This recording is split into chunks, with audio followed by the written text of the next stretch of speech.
Hello बच्चों, स्वागत है आपका अपने यूट्यूब चैनल आरडी क्लासेस में। आशा करता हूं कि आप सभी लोग स्वस्थ होंगे। और आज की इसी वीडियो में हम लोग देखने वाले हैं कक्षा 10 विज्ञान का जो है ये प्रतिदर्श प्रश्न पत्र है जो यूपीएमएसपी की वेबसाइट पे जो है अपलोड हो चुका है। और आज हम इसमें जो भी क्वेश्चन दिए गए हैं और आपके क्वेश्चन किस तरह से आएंगे उसके लिए मॉडल पेपर दिया गया है, यहाँ से आप देख सकते हैं। और आज हम इसमें के सिर्फ क्वेश्चन के बारे में ही बताएंगे और इसके आंसर जो है अगली वीडियो में आप लोग को मिल जाएंगे। तो अगर आप चैनल पर नए हो तो चैनल को एक बार सब्सक्राइब करिए और यदि वीडियो आपको पसंद आई तो वीडियो को लाइक जरूर करिएगा और साथ ही में ज़्यादा से ज़्यादा बच्चों को शेयर भी करिएगा। तो चलिए हम लोग स्टार्ट करते हैं। तो ये दिया है इसमें प्रतिदर्श प्रमाण पत्र जो है हमारा प्रतिदर्श प्रश्न पत्र दिया है 2023-24 और ये विषय विज्ञान का है जो कक्षा 10 का है। समय दिया गया है 3 घंटे 15 मिनट, यानी कि 3 घंटे 15 मिनट का समय दिया जाएगा आपको। पूर्णांक जो है आपका 70 का है। और फिर उसके बाद जो है निर्देश यहाँ पे दिए गए हैं कुछ। पहला 2 निर्देश दिया गया है कि प्रारंभ के 15 मिनट परीक्षार्थियों को प्रश्न पत्र पढ़ने के लिए निर्धारित हैं, यानी कि 3 घंटे 15 मिनट का आपका क्वेश्चन है। मतलब आपका जो एग्जाम है 3 घंटे 15 मिनट का है, लेकिन उसमें से 15 मिनट जो है आपके प्रश्न पत्र को पढ़ने के लिए निर्धारित किए गए हैं। ठीक, फिर उसके बाद जो है दूसरा जो निर्देश है वह है प्रश्न पत्र 2 खंडों अ तथा खंड ब में विभाजित, यानी कि हमारा जो प्रश्न पत्र है वो 2 खंडों में विभाजित है, खंड और खंड ब। खंड अ तथा खंड ब 3 उपखंडों उपखंड क ख ग में विभाजित है, यानी कि खंड अ के भी 3 उपखंड हैं और खंड ब के भी 3 उपखंड हैं, क ख ग। ठीक है, इसके बाद जो है चौथा दिया है कि प्रश्न पत्र के खंड अ में बहुविकल्पी प्रश्न है जिनमें सही विकल्प का चुनाव कर ओएमआर सीट पर नीले अथवा काले बाल पॉइंट पेन से सही विकल्प वाले गोले को पूर्ण रूप से भरें। ठीक, यानी कि जो आपका खंड अ दिया गया है उसमें सभी के सभी जो क्वेश्चन है वो बहुविकल्पी दिए गए हैं और इसके लिए आपको एक अलग से ओएमआर सीट मिलेगी और उस ओएमआर सीट पर जो सही आंसर होगा उसको काले या नीले बाल पॉइंट पेन से जो है उसको पूर्ण रूप से गोला बनाना होगा। ठीक, इसके बाद जो है हमारा अगला 5वां निर्देश दिया है कि खंड अ में बहुविकल्पीय प्रश्न हेतु प्रत्येक प्रश्न के लिए 1 अंक निर्धारित, यानी कि जो आपके खंड अ में जितने भी प्रश्न होंगे उनके लिए हर प्रश्न का जो अंक होगा वो 1 नंबर का प्रश्न होगा। ठीक, इसके बाद जो है खंड ब में वर्णनात्मक प्रश्न यानी कि विस्तृत प्रश्न है, लघु उत्तरी हो गया, अति लघु हो गया और विस्तृत के जो प्रश्न है वो खंड ब में दिए गए हैं। ठीक, जिनके आंसर लिखने होते हैं। इसके बाद जो है प्रत्येक प्रश्न के सम्मुख उनके निर्धारित अंक दिए गए, यानी कि जो खंड ब है उसके जो भी क्वेश्चन दिए गए हैं उनके कौन सा क्वेश्चन कितने नंबर का है उसका जो नंबर है वो उसके आगे दिया गया होगा। इसके बाद खंड ब के प्रत्येक उपखंड के सभी प्रश्न एक साथ करना अनिवार्य है। प्रत्येक उपखंड नए पृष्ठ से जो है प्रारंभ किए जाएँ। ठीक है, यानी कि जो खंड ब है उसके प्रत्येक उपखंड के सभी जो भी क्वेश्चन दिए हैं सबको करना अनिवार्य है, किसी को छोड़ना नहीं है। और साथ ही में प्रत्येक उपखंड नए पृष्ठ से प्रारंभ किया जाए, यानी कि जब आप एक उपखंड कर लेते हैं दूसरा उपखंड जाते हैं तो उसके लिए नए मतलब पेज का उपयोग करें। ठीक, क्योंकि कहने का मतलब हो गया यहाँ पर कि हमारा जो प्रश्न पत्र है वो 2 खंडों में विभाजित है। खंड अ जो है बहुविकल्पी है और खंड ब वर्णात्मक है जिसका हमको आंसर लिख करके देना है। ठीक, खंड अ के जो है ओएमआर सीट मिलेंगी और उस ओएमआर सीट पे जो है सही विकल्प का हमको गोला बनाना है। लेकिन ये जो दोनों खंड है वो भी 3 उपखंडों में विभाजित है, क्योंकि आपका जो साइंस है जो विज्ञान है उसमें 3 है। आपका पहला जो है आपका रसायन विज्ञान है, दूसरा जो है जीव विज्ञान है, फिर तीसरा हमारा जो है भौतिक विज्ञान है। तो इसलिए इसमें 3 उपखंड बनाए गए हैं, खंड अ में भी और खंड ब में भी। ठीक, तो यहाँ पे चलते हैं हम लोग। खंड अ जो है देखिए यहाँ पे जैसा कि लिखा गया बहुविकल्पी प्रश्न और इनकी संख्या जो है 20 होगी, यानी कि इसके 20 क्वेश्चन जो है 3 उपखंडों में विभाजित होंगे, यानी कि 3 उपखंडों के क्वेश्चन मिलाकर के टोटल 20 हो जाएंगे और सभी प्रश्न जो है 1 नंबर के हैं। ठीक, चलिए तो हम क्वेश्चन नंबर 1 को देखते हैं। देखिए इसका 1 अंक मतलब यहाँ पे दिया है। क्वेश्चन नंबर 1 दिया है कि 2 पृष्ठ से घिरा हुआ कोई पारदर्शी माध्यम जिसका एक या दोनों पृष्ठ गोली हों कहलाता है। ठीक है, यहाँ पे बताना है कि क्या कहलाता है। गोली दर्पण, त्रिज्या, गोली लेंस, समतल दर्पण। ठीक, ये क्वेश्चन है। फिर ऐसे ही दूसरा क्वेश्चन है कि दंत विशेषज्ञ मरीजों के दंतों का बड़ा प्रतिबिंब देखने के लिए किस दर्पण का उपयोग करते हैं। तो यहाँ पे इनके ऑप्शन दिए गए हैं, 4 ऑप्शन दिए गए हैं। ठीक, इसके बाद जो हमारा तीसरा दिया गया है किसी उत्तर लेंस के सामने 2 या 4 रन के बीच कोई बिंब रखा गया तो उसका प्रतिबिंब कहाँ पर बनेगा। तो ये इसके ऑप्शन दिए गए हैं। ठीक, इनके सभी के आंसर जो है मैंने वीडियो के पहले बता दिया कि जो भी क्वेश्चन आंसर है उसको मैं आपको आराम से जो है दूसरी वीडियो में कराऊंगा। बस यहाँ पे आप सभी क्वेश्चन देख लीजिए कि किस तरह से क्वेश्चन आया है। फिर ऐसे क्वेश्चन नंबर 4 दे दिया है कि मानव नेत्र अभिनेत्र लेंस की फोकस दूरी को समायोजित करके विभिन्न दूरियों पर रखी वस्तुओं को जो फोकसित कर सकता है और ऐसा हो पाने का क्या कारण है। तो ये इसके ऑप्शन दे दिए गए। ठीक, तो इस तरह से हम देख रहे हैं कि ये हमारा जो भौतिक विज्ञान का उपखंड चल रहा है, यानी कि खंड अ का जो है।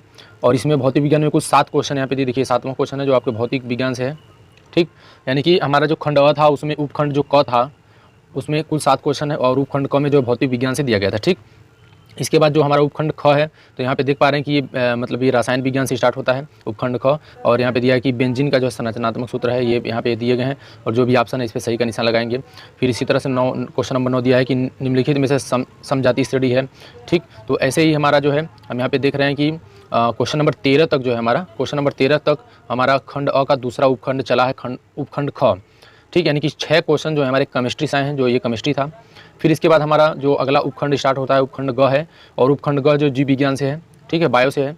और उपखंड ग में आप देख रहे हैं कि अंतः शोषण के दौरान वायु प्रवाह का सही मार्ग कौन सा है, तो इसमें से जो भी ऑप्शन सही है उस सही ऑप्शन पे आपको टिक करना है। फिर ऐसे ही क्वेश्चन नंबर 15 भी दिया गया है कि निम्नलिखित कथन जो दिए गए हैं, कथन तथा कारण को पढ़कर दिए गए विकल्प में सही विकल्प का चयन करिएगा।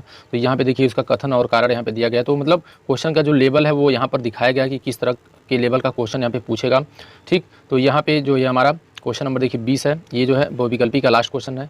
एक आहार श्रृंखला में तीसरे पोषी स्तर पर हमेशा कौन होता है, ठीक है, यहाँ पे इसके ऑप्शन दिए गए हैं। ठीक, इस तरह से यहाँ पे दिखा दिया गया है कि आपके कुल मिला जुला करके 20 जो क्वेश्चन हैं वो एक नंबर के हैं, जो बहुविकल्पी हैं, जिनका आपको ट्रिक करना है। ठीक, और उसमें से जो है 7 क्वेश्चन जो है हमारे भौतिक विज्ञान से होंगे, और 6 क्वेश्चन जो है रसायन विज्ञान से होंगे, और 7 क्वेश्चन जो है हमारे जीव विज्ञान से, यानी कि 7 भौतिक से, 7 जीव से, और 6 क्वेश्चन रसायन विज्ञान से है। ठीक, इसके बाद हमारा खंड ब स्टार्ट होता है, और इसमें जो है वर्णात्मक प्रश्न है, जिनका क्वेश्चन हमको लिख करके देना होता है, जिनका आंसर हमको लिख करके देना होता है। तो इसका एक उपखंड क है। ठीक, यहाँ पे उपखंड क स्टार्ट होता है जो भौतिक विज्ञान से है।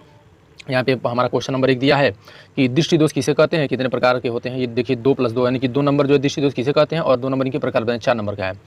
फिर क्वेश्चन 2 दिया है कि हमें आकाश में इंद्रधनुष केवल वर्षा के पश्चात ही क्यों दिखाई देते हैं। तो ये भी मतलब सॉरी, यहाँ पे जो है दोनों क्वेश्चन मिला करके 4 नंबर हुए हैं, गलत हो गया यहाँ पे दोनों क्वेश्चन मिला करके जो है 4 नंबर, यानी कि 2 नंबर पहले क्वेश्चन के आंसर पे, और 2 नंबर पहले का जो दूसरा है, यानी कि 2 नंबर दृष्टि दोष किसे कहते हैं, कितने प्रकार का होता है, और 2 नंबर जो हमें आकाश में इंद्रधनुष केवल वर्षा के पश्चात क्यों, इसका आंसर देने पे है। ठीक, फिर ऐसे ही अगला क्वेश्चन नंबर 2 है, इसमें जो है उत्तल लेंस की अभिसारी लेंस क्यों कहा जाता है। तो ये भी देखिए 4 नंबर का क्वेश्चन है, यानी कि 2 नंबर के 2 क्वेश्चन हैं जो 4 नंबर के बन जाते हैं। अवतल दर्पण तथा उत्तल दर्पण के उपयोग बताइए। ठीक, फिर ऐसे क्वेश्चन नंबर 3 देख रहे हैं आप, क्वेश्चन नंबर 3 भी देखिए 2 नंबर का है, यानी कि दोनों मिलाकर के 4 नंबर का है। फिर ऐसे क्वेश्चन नंबर जो 4 है आपका, क्वेश्चन नंबर 4 में देखिए यहाँ पे ऊपर 1 2 3 दिया है। ठीक, और उसके बाद जो है ये जो है 2 नंबर के हैं, 3 क्वेश्चन है, यानी कि 6 नंबर टोटल हो जाएंगे क्वेश्चन नंबर 4 का। और इसमें अथवा करके भी यहाँ पे नीचे दे दिया गया है कि क्वेश्चन नंबर 1 या क्वेश्चन नंबर 2, यानी कि आप जो है या तो ऊपर के इन तीनों को करिए या नीचे के इन दोनों को करिए। ठीक, तो इसमें से जो एक क्वेश्चन है 2 नंबर का है, और जो क्वेश्चन नंबर 2 है हमारा 4 नंबर का है, 4 2 मिलाकर के 6 नंबर का हो गया। ठीक, यानी एक क्वेश्चन इसमें से 6 नंबर का हो गया। फिर ऐसे ही उपखंड ख स्टार्ट होता है, और क्वेश्चन नंबर 5 है ये। तो देखिए इसमें क्या है, निम्नलिखित अभिक्रिया के संतुलित समीकरण लिखिए, यानी कि यहाँ पे 1 2 3 4 कुल 4 जो है मतलब शब्द समीकरण दे दिए गए हैं, उनका संतुलित रासायनिक समीकरण लिखना है, और चारों एक नंबर के, जैसा कि यहाँ पे देख पा रहे हैं, एक नंबर का 1 + 1 करके 4 कर दिया। ठीक, फिर ऐसे क्वेश्चन नंबर 6 है, बोला है कि निम्नलिखित का कारण बताइए। ये मतलब ये क्वेश्चन दिया है, क्वेश्चन 1 क्वेश्चन 2, और ये 2 नंबर के क्वेश्चन है, यानी कि क्वेश्चन नंबर 6 टोटल जो है 4 नंबर का हो गया। फिर ऐसे क्वेश्चन नंबर 7 है, क्वेश्चन नंबर 7 में कुल 3 क्वेश्चन दिए गए हैं, और तीनों क्वेश्चन 2 नंबर के हैं, यानी कि क्वेश्चन नंबर 7 जो है 6 नंबर का टोटल है। और उसके साथ में अथवा करके जोड़ा गया है कि या तो आप क्वेश्चन नंबर 7 के ऊपर के इन तीनों को कर लीजिए, जो ऊपर आपके ये तीनों दिए गए हैं उनको करिए। ठीक, इन तीनों क्वेश्चन को करिए, या तो आप इधर से नीचे से 3 क्वेश्चन को करिए, विकृत गंधिता, रेडॉक्स अभिक्रिया और एस्टरीकरण, इन पे टिप्पणी करिए। ठीक, ये भी 2 नंबर के हैं, ये भी 6 नंबर के हैं। ठीक, तो इन दोनों में से आप कोई एक ही कर सकते हैं। और साथ ही में आप ध्यान देंगे कि अगर ऊपर से मतलब 3 क्वेश्चन कर रहे हैं तो नीचे से भी 3 क्वेश्चन करने हैं। मतलब कहने का ये हो गया कि अगर आप ऊपर से कर रहे हैं तो ऊपर के 3 करने हैं, और यदि आप नीचे के कर रहे हैं तो नीचे के 3। ऐसा नहीं करेंगे इसमें से 1 कर करके इसमें से 2 करेंगे, इस तरह से नहीं करेंगे।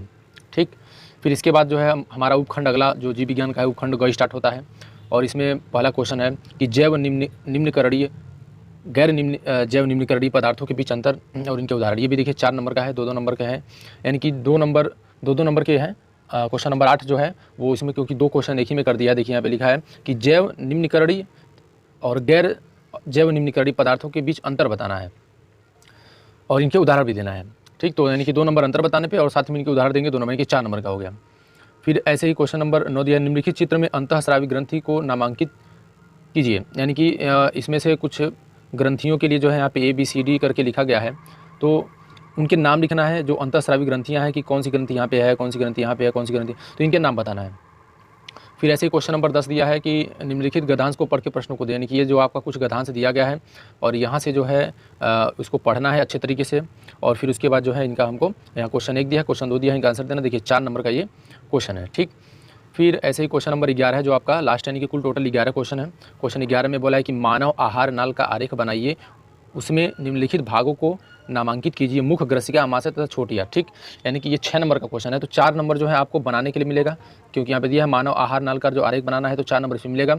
और साथ ही में 2 नंबर मिलेगा कि निम्नलिखित भागों को नामांकित कीजिए, मतलब नाम लिखने के लिए मुख हो गया, ग्रसिका हो गया, आमाशय कहाँ है, छोटिया कहाँ है, उसका नाम लिख लेंगे। या तो आप नीचे वाला करिए, स्त्री केसर का स्वच्छ एवं नामांकित आरेख बनाइए, उनमें से परागनली की वृद्धि और बीजांड में इसके प्रवेश करते हुए दिखाइए। ठीक, तो ये पूरा जो है एक ही बार 6 नंबर का है। इस तरह से कुल जो है 11 क्वेश्चन आएंगे। ठीक, तो अगर आपको वीडियो पसंद आई हो, वीडियो को ज़्यादा से ज़्यादा लाइक और शेयर करिए, और साथ ही मेरे चैनल पर नए हैं तो चैनल को सब्सक्राइब जरूर कर लीजिए, क्योंकि जो भी यहाँ पे क्वेश्चन बताए गए हैं उन सभी क्वेश्चन के जो है आंसर कैसे लिखना है, कितने शब्दों में लिखेंगे, कितने लाइन में आप करेंगे, कितने पेज में लिखेंगे, ये सारी चीज़ के बारे में जानकारी क्वेश्चन के जो है आंसर लिख करके अगली वीडियो में मैं आप लोगों को बताऊँगा।